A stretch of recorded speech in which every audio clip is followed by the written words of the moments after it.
পেলে যে 5 কেজি ওজনের মাছের থেকে কেটে নেওয়া হলো মাছটা। সেই মাছের আমরা লেজার দিক থেকে নিয়ে নিয়েছি। তো এখন মাছটা আমরা ভালো করে লবণ হলুদ দিয়ে মেখে নেব। তো আমি একটু লবণটা দিয়ে দিলাম, কারণ এখনই ভাজবো, একটু এই জন্য বেশি করে দিলাম। আর দেখো হলুদ দিয়ে দিচ্ছি।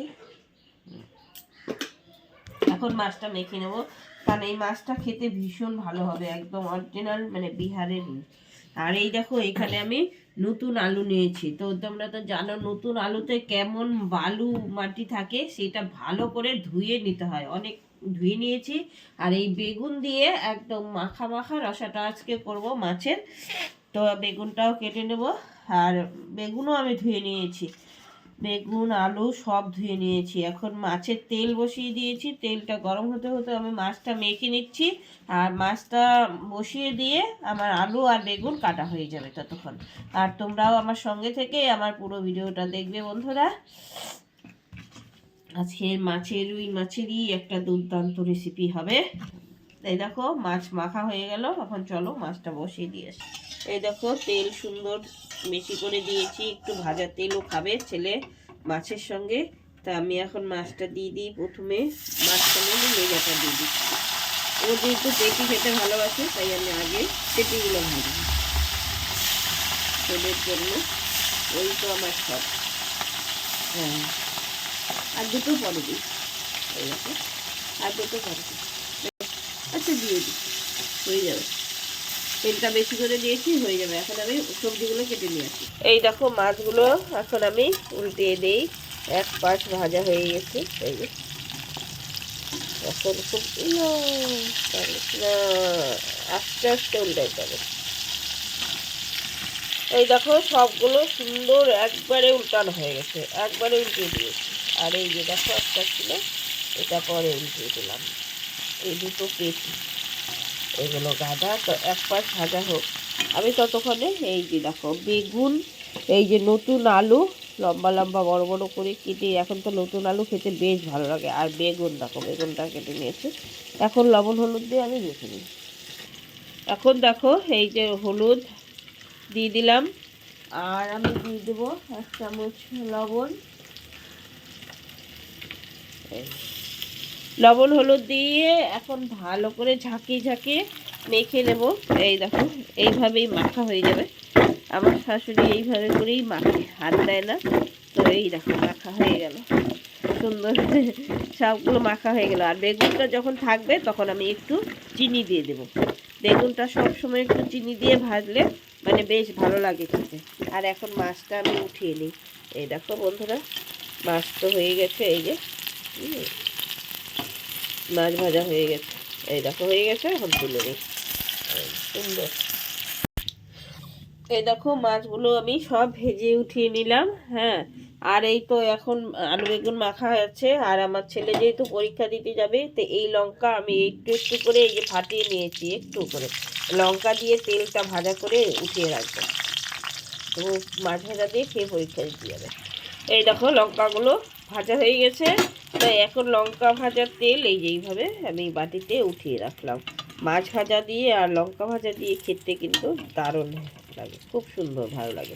তাই আমি উঠিয়ে রাখলাম। এখন আমি এই একই তেলে আলুগুলো আমি প্রথমে ভেজে নেব। আলু ভাজা হয়ে গেলে বেগুনগুলো ভাজবো। হাতা দিয়ে দিলাম যাতে আর হাত না দিতে হয়। শীতের দিন আসলেই তো নতুন নতুন মানে জিনিস মানে সবজির আমদানি হয়, সেই আমদানি মানে সেই সবজি দিয়েই খেতে ভালো লাগে। দেখো আলুগুলো দিয়ে দিলাম, বেগুনগুলো থাকলো, বেগুনগুলো আমি পরে ভাজবো। তো আলুগুলো আমি একটু লাল লাল করে ভেজে উঠিয়ে দিই। হ্যাঁ, ততক্ষণ আমি মশলাটা রেডি করে নিই, কী কী মশলা দেবো। এই দেখো আলু কিন্তু সুন্দর ভাজা হয়ে গেছে। হ্যাঁ, এখন আলুগুলো উঠিয়ে এই বেগুনগুলো দেবো। আলু উঠানো হয়ে গেছে, আবার ওই একই হাতা দিয়েই আমি বেগুনগুলো দিয়ে দিচ্ছি। একটা মশলার মধ্যে এই মশলা রেডি করা হয়েছে, মশলার মধ্যে হয়ে গেছে। মশলা শুদ্ধই দিয়ে দিলাম, মশলা এখানে রেডি।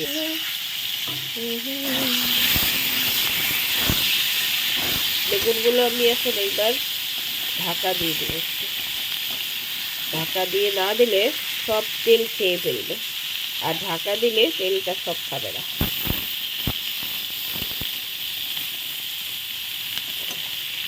এইভাবে উল্টে দিলাম, পরের বার আমি সেটা করে দেবো। এখন ঢাকা দিয়ে দেবো। বেগুনগুলো আমি এখন উল্টিয়ে দিই। এই দেখো এক পাশ সুন্দর ভাজা হয়ে গেছে, আবার উল্টিয়ে দিয়ে আবার ঢাকা দিয়ে দেবো, তাহলে বেশি তেল লাগে না। তোমরা ওইভাবে করে করবে, তাহলে দেখবে বেশি তেল লাগবে না। সবগুলো উল্টানো হয়ে গেল, এখন আবার ঢাকা দিয়ে দেবো। ঢাকা দিয়ে দিই, নরম হয়ে যাবে, ভাজা। দুই পাশেই দেখো এই যে বেগুন ভাজা হয়ে গেল, নাহলে আরও তেল লাগতো, তাই এখন আমি উঠিয়ে দিই। বেগুন ভাজা উঠিয়ে নিয়েছি। এখন দুটো শুকনো লঙ্কা আর দিয়ে দিলাম দুটো তেজপাতা আর গোটা জিরে। গোটা জিরে ফোড়নটা দিয়ে দিলাম, একটা ফোড়নটা ভেজে নিই ভালো করে। আর এখানে মশলাটা রেডি করে নিচ্ছি, একটু জলে ভিজিয়ে দিই। দেখো জিরা লঙ্কা তেজপাতা ভাজা হয়ে গেছে, আমি যে মশলাটা রেডি করে নিয়েছি এটা দিয়ে দিই। এখন মশলাটা কষানো হোক, আমি হলুদ লবণ দেবো। দেখো মশলাটা ভালো করে কষিয়ে নিচ্ছি, তার মধ্যে দিয়ে দিচ্ছি হলুদ আর লবণটা। হলুদ লবণ দিয়েও কষিয়ে নিই, কটা কাঁচা লঙ্কা দেবো পরে ভালো সেন্টের জন্য। এখন আলুগুলো দিয়ে দেবো। আলুগুলো দিয়ে দিলাম মশলার সাথে, একবারে ভালো করে আলু দিয়ে কষানো হলে ভালো লাগে খেতে।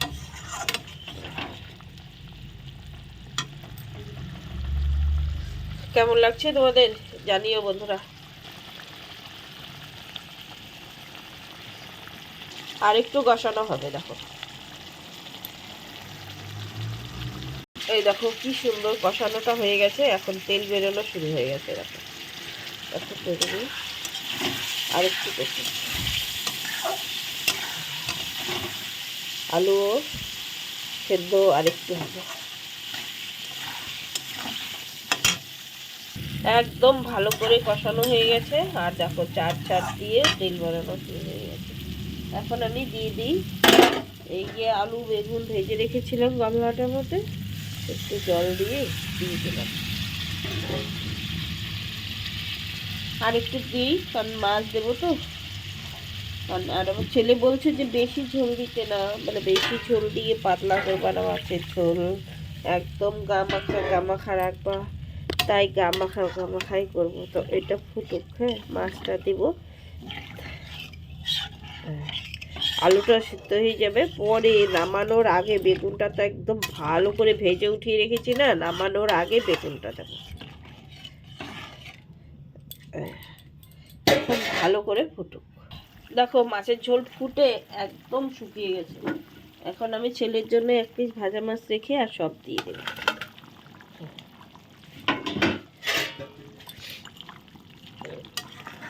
এখন আমি ভালো করে একটু নেড়ে নেই। এদিকে এই দেখো আলু সুন্দর ফুটে গেছে। একটু ধনেপাতা আমি কেটে নিয়ে আসি, বেগুনগুলো দিয়ে দিব। এই যে ভেজে রাখা বেগুনগুলো দিয়ে দিলাম।